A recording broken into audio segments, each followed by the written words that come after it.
মৌসুমে প্রায় অর্ধেক সময়ে হিমাগারে মজুদ রয়েছে পূর্ণ চাহিদার প্রায় সমপরিমাণ আলু। তারপরেও বর্ষা মৌসুমে দাম বেড়েছে কয়েক দফা।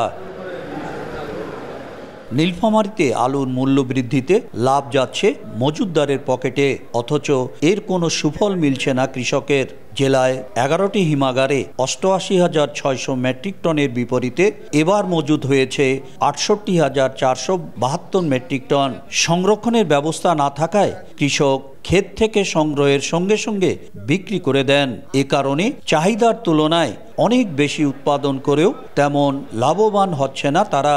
স্থানীয় পর্যায়ে আলু সংরক্ষণের জন্য মডেল ঘর নির্মাণ করার উদ্যোগের দাবি কৃষক ও এলাকাবাসীর। সিজনের সময় আলুর বাজার কম থাকে, একটু 3-4 মাস পরে বেচালে একটু লাভবান হয়। একটা থেকে দুইটা হইতো, দুই একটা স্টোরেজ হইতো, তাহলে আরো লোকের কর্মসংস্থান আরো ভালো হইতো।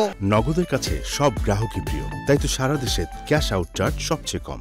কৃষি বিপণন বিভাগ বলছে আলুর দাম নিয়ন্ত্রণে নিয়মিত বাজার মনিটরিং করা হচ্ছে। পাশাপাশি আলু সংরক্ষণে মডেল ঘর নির্মাণের আশ্বাস সংশ্লিষ্ট কর্মকর্তার। প্রান্তিক চাষীদের জন্য আমাদের কৃষি বিপণন অধিদপ্তর থেকে 26টি অহিমায়িত আলুর মডেল ঘর নির্মাণ করা হয়েছে। ভোক্তারা যাতে না ঠকে, কৃষক এবং ভোক্তা যাতে উভয় লাভবান হয়, এজন্য আমরা বিভিন্ন ধরনের মনিটরিং অব্যাহত রেখেছি। কৃষি বিভাগের তথ্য মতে প্রতি বছর নীলফামারীতে আলুর চাহিদা ৭৫,৫৮৪ মেট্রিক টন, আর গত 5 বছর গড়ে উৎপাদন হয়েছে প্রায় 4,৭৫,০০০ মেট্রিক টন আলু।